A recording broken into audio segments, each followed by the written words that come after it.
அந்த நாளை இன்னும் நான் மறக்கல. கருப்பு கடலில் நின்ற தேவதை போல் வந்தாள் அந்த மகா காளி. நல்லவங்களை இன்னைக்குமே காத்திடுவா அந்த மகா காளி. அந்த நம்பிக்கையை மட்டும் என்னைக்குமே விடக்கூடாது. நீ எதுக்கும் கவலைப்படாத. எனக்கு ஏதாவது ஒண்ணுன்னா அந்த மகாகாளி வருவாளா அத்தா?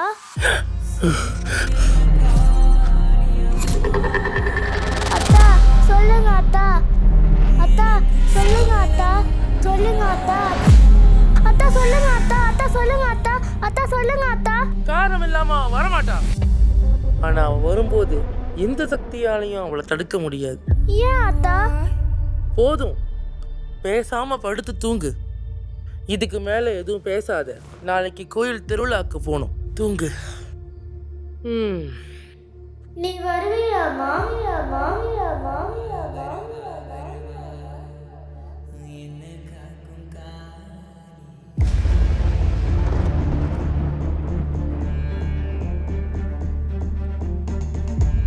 ஒரு வருஷத்துக்கு அப்புறம் நாளைக்கு அதே அமாவாசை, அதே நட்சத்திரம், அதே நாள் அவ திரும்ப வரப்போறா. அவ பண்ண போற கொடுமையை நினைச்சாலே ஈரக்கொல்லாம் நடுங்குது. தாயே மகமாயி, நீதாம ஒரு நல்ல வழி காட்டணும்.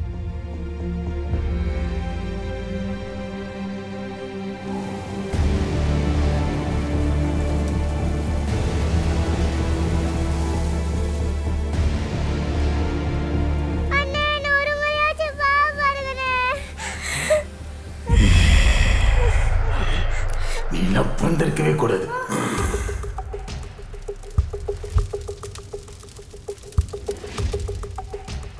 கால்முகா, எல்லாம் தயாரா? நாளைக்கு தான் நம்ம காத்திருந்த நாள்.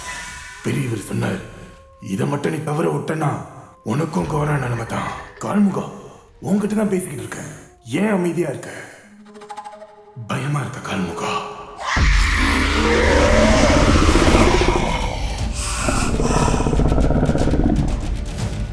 எனக்கு பயமா? இந்த முறை அவ வரட்டும். நான் கால்முகா, அசுர குலத்தின் அதிபதி. அவள் சாகும் முன் அவளுக்கு நான் யாருன்னு காட்டுறேன். அவ வருவா, கண்டிப்பா வருவா. உன்னை விடவே மாட்டா. காளி, நீ வா. நான் காத்திருக்கேன்.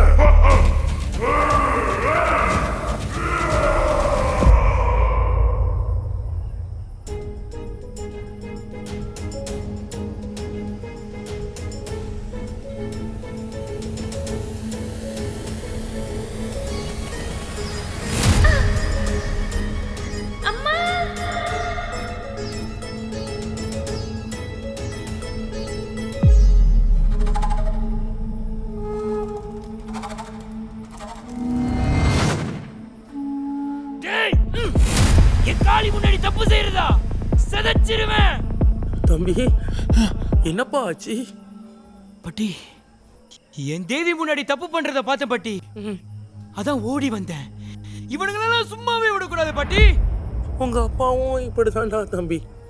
ஏதாவது தப்பு நடந்துச்சுன்னா ஓடோடி வருவார். நான் உயிரோடு இருக்கிறதுக்கு காரணமே உங்க அப்பா தான்டா. அவர் பாடின பாட்டுக்கு அந்த மகாகாளியே ஓடோடி வந்து நிற்பா. தம்பி, நீ ஒரு பாட்டு பாடு தம்பி.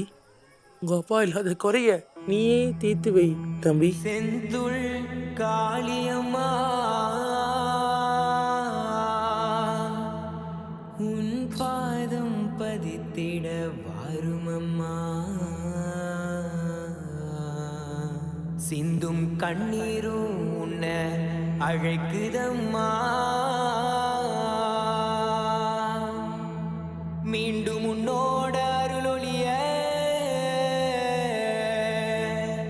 காட்டிடம்மா. செந்துள் காளியம்மா.